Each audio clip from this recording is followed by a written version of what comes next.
Hi, wrestling fans. Thanks for clicking today's Reddit D. Rose report. You know, when you watch Impact Wrestling tonight, see if you can figure out where Taz's neck goes to. I don't know where it's at. Anyway, here in town, locally, there's going to be downtown this weekend is going to be a gay pride event.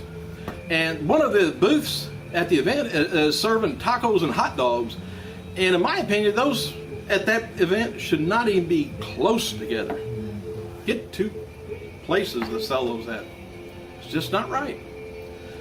Hey, WWE is going to be treating July 23rd again, the 1000th Raw show, as a major pay-per-view with all hands on deck.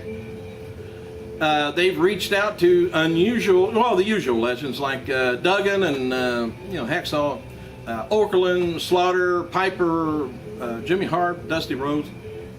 But they're also looking to use some other stars that we don't always see on nostalgia shows.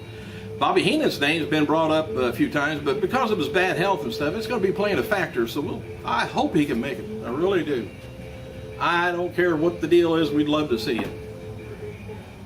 Hey, idea going around to have both old school and new school production vibes at the show, and they want to lock The Undertaker in for that event also, so they can start advertising appearances, which is going to, of course, up the ratings.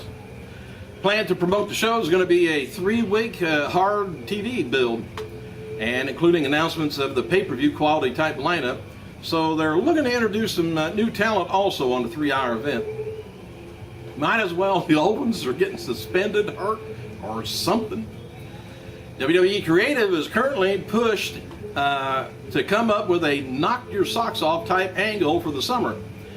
And the idea is to jolt the interest of fans, similar to what Nexus did in 2010 and the CM Punk angle that they did last year. That's from the low ratings and somewhat stagnant product. They want to finally do something about it. It's none too soon. Thank you. Didn't know you noticed.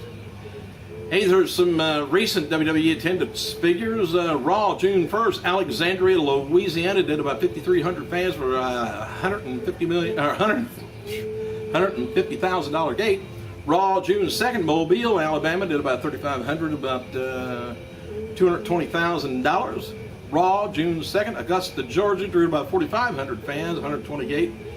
Raw on June 3rd, Birmingham, Alabama, did about 5,500 fans, getting about 140,000 gate. SmackDown, June 3rd, Savannah, Georgia, drew about 4,000 for $130,000 gate.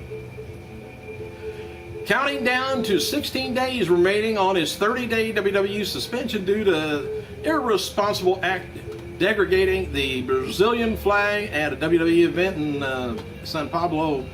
On May 24th, Chris Jericho tweeted Thursday, WrestleMania 16 was my first and my dream come true. Jericho versus Benoit versus Angle. Okay, match, he says, just 16 pickup truck. Out of money, out of luck. Maxine, by the way, is the WWE Superstar of the Day on WWE.com. Birthdays. Happy birthday to 3-time WWE champion Mick Foley, 47 years old, and Hall of Famer Howard Finkel, 62. And looking back on this day in 2006, the wrestling world lost a one-time WWE E champion, or F champion, John Tenta. Age was only 42 years old. Earthquake. Earthquake Evans is his name when he started out. They shortened it down to finally get Earthquake. Tenta. He competed in multiple sports in his youth, but it was wrestling that he most favored. Upon graduating Louisiana State University, he tended to move to Japan and to compete as a sumo wrestler. And despite his in-ring success, going unbeaten for the first 6 months of competition, he came back to the States. Anyway, Tenta was forced to retire from wrestling after developing bladder cancer, which later spread to his lungs, ultimately causing his death.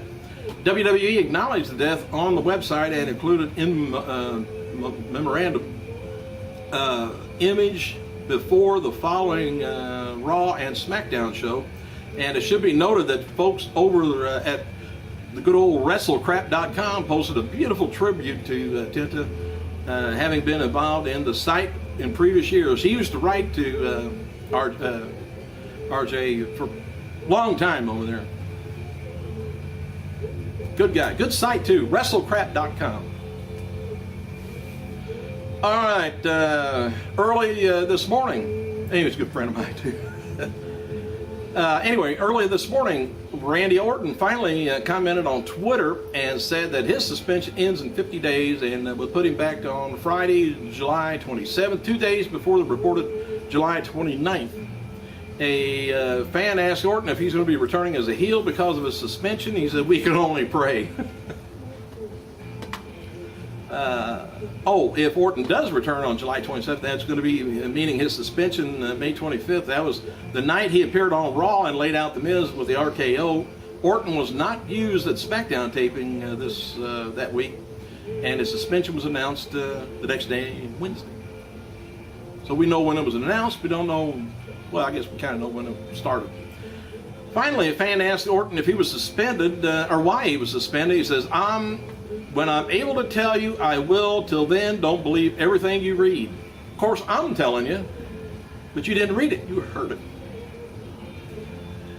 UK distributor Silvervision announced on their website that they're back in business with WWE titles. It says, "I'm thrilled to say the production issues have been resolved. The pre-orders will be returning to the website shortly, starting with WrestleMania 28 later today, and more is going to be added over the next few days on the schedule. We like to thank you all for all." No. Anyway, this is kind of interesting. Ryback. Let's get back to that guy. He's kind of strange. Ryback. Opponents on this week's WWE SmackDown from Columbia, South Carolina were Tony and Roddick and Kevin Mahoney. Known as Michael Freshley and John Schuyler on the independent scene. Anyway, WWE announced Ryback's opponent from the cities that rival the cities that they're in, meaning to draw a heel reaction from the crowd. And Roddick and Mahoney announced they were from Clemson, North Carolina, which is the rival of the University of South Carolina in Columbia. Schuyler is actually a South Carolinian graduate. Freshley is in the Army Reserve and was heading out to Afghanistan this week. Good luck to him. And Ryback's victim on Raw this week were announced as Arthur Rosenberg and Stan Hansky. And as previously noted, there were indie wrestlers, really Kirby Mack and Stony Hooker. I like that name, Stony Hooker. They were announced from Downers Grove, Illinois. Well, does that sound familiar to you old-time wrestling fans? All right. And the guy recited a poem together, or they recited a poem together, which internally meant to be ribbing towards Lanny Poffo, the genius, the brother of Randy Savage. The belief is they ribbed Poffo because he recently made it clear that Randy's family won't allow him in the WWE Hall of Fame unless he's inducted with Lanny and their father, Angelo Poffo. One of the names of the wrestlers was a real name of WWE merchandise executive. Well, I think that's cruel. All right. Hey, I guess that's about it. That's all the news I can find for right now, but let me know what you think about the live TNA tonight.